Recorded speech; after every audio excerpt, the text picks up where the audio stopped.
बिस्मिल्लाहिर्रहमानिर्रहीम। अच्छा भी स्टूडेंट, ये डॉक्टर इरफान साहब की है असाइनमेंट।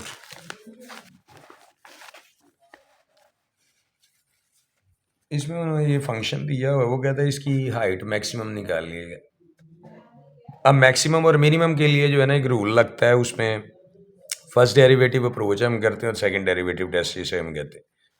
इसका फर्स्ट डेरिवेटिव आप ले लें, इसमें पावर रूल लगता है। पावर पहले ये कोफिशिएंट बनता है, यानी इससे मल्टीप्लाई होगी ये पावर, तो 9.8 होगी। फिर इसमें से कम करेंगे, +6 इंटू टी जो होगा उसका 1 आ जाएगा। फिर दोबारा अगर आप इसका डेरिवेटिव लेंगे तो इसका तो 1 हो जाएगा, ये पूरे का पूरा कांस्टेंट इसका 0 हो जाएगा, टोटल ये बन जाएगा। फिर क्रिटिकल पॉइंट्स के लिए हम क्या करते हैं कि इसको 0 के इक्वल पुट कर देते हैं, ये वाला जो फर्स्ट डेरिवेटिव है। तो इसका मतलब है कि ये वाली 9-9.8t + 6 = 0 हो जाएगा। यहाँ से आप t की लिए वैल्यू निकालें, वो ये आ जाएगी। अब इस वैल्यू को हमने पुट करना होता है ये सेकंड डेरिवेटिव के अंदर।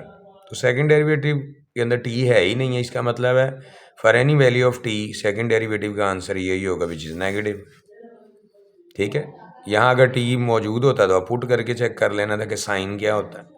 तो अब चूंकि t है ही नहीं है, तो इसका मतलब क्या है कि ये आंसर t की हर वैल्यू के लिए सेकंड डेरिवेटिव का यही होगा, which is negative less than 0।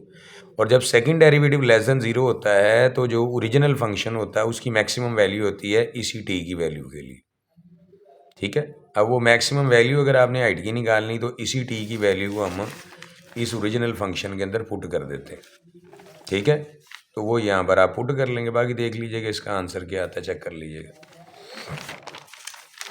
दूसरा एक क्वेश्चन उसने दिया है, वो ये कहता है कि अगर हम लेफ्ट साइड से, मिसाल के तौर पर ये है -1 है, इधर से हम 0 की तरफ आते हैं, या ये +1 है, इधर से 0 की तरफ आते हैं, ये जो लिखा हुआ। ठीक है, ये y जो होता है ये g(x) है। तो वो कहता है कि लेफ्ट हैंड लिमिट इसकी क्या होगी। भाई आप लेफ्ट साइड से भी 0 की तरफ अगर आप अप्रोच करते हैं तो देखो ऊपर जैसे जैसे आप इधर जा रहे हैं तो वैसे वैसे ग्राफ किस तरफ जा रहा है, g(x) 3 की तरफ। इसे कहते हैं लेफ्ट हैंड लिमिट। ठीक है, और फिर अगर आप राइट साइड से भी आते हैं, इधर ऐसे ही आ रहे हैं, तो ग्राफ इधर भी किधर जा रहा है, 3 के करीब जा रहा है, तो राइट हैंड लिमिट भी इसकी 3 होगी। और लिमिट एग्जैक्टली क्या होगी, लिमिट वही होती है जो लेफ्ट हैंड लिमिट और राइट हैंड लिमिट। पहले तो बात है कि वो बराबर होने चाहिए, तब लिमिट एग्जिस्ट करती है, और जो अगर वो बराबर है तो वही लिमिट इसकी होती है। और अगर आपने ये देखना है कि एट x = 0 क्या इसकी वैल्यू, तो वो 3 है। ठीक है, 0 पुट करोगे एग्जैक्टली तो वो ये 3 हो जाती है। अच्छा, एक बात याद रखनी है आपने कि ये जो लिमिटिंग केस होता है ना, ये बेसिकली लिमिट जो होती है, ठीक है, लेफ्ट हैंड लिमिट है, जिस तरह ये हम इसकी बात करते हैं, तो ये नेबरहुड की स्टडी होती है, यानी 0 की पीछे और आगे जो होती है ना, इसकी स्टडी की जाती है। इसके मुकाबले में देखा जाता है कि क्या वैल्यूज एग्जैक्टली होती हैं बाजू का। मतलब अगर आप थोड़ा सा 0 से पीछे बिल्कुल थोड़ा सा आगे जाएंगे तो ये वैल्यू होगी 2.999, इधर भी और इधर भी 2.99, तो वो ऑलमोस्ट 3 होती।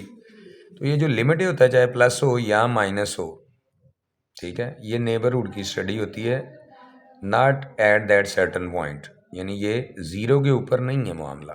हो सकता है कि ये दोनों वैल्यूज 99999 हो, यानी जितना आप इसके करीब होंगे उतनी ये वैल्यू 3 के करीब होगी, जस्ट लाइक ये। तो ये नेबरहुड की स्टडी होती है, लिमिट जो होती।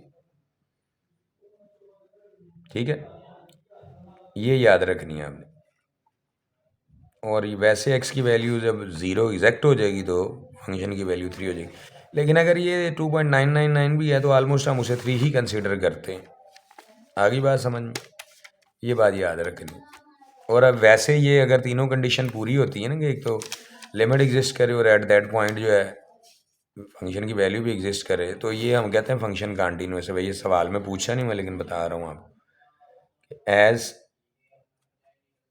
कि ये आपके पास g(0) और ये लिमिट जो आपके पास है ना, x अप्रोचेस टू 0, g(x) जो है, ये दोनों बराबर है ना, तो हम कहेंगे सो, ठीक है, g(x) इज कंटिन्यूअस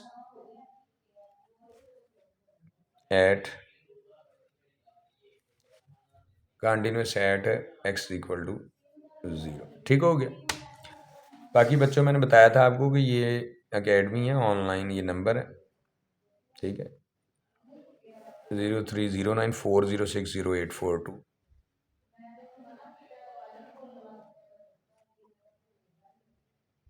ठीक है, जो बच्चे इंटरेस्टेड होंगे वो फिर ज्वाइन कर लेते हैं। तो ये बेटे आपकी असाइनमेंट मुकम्मल होगी।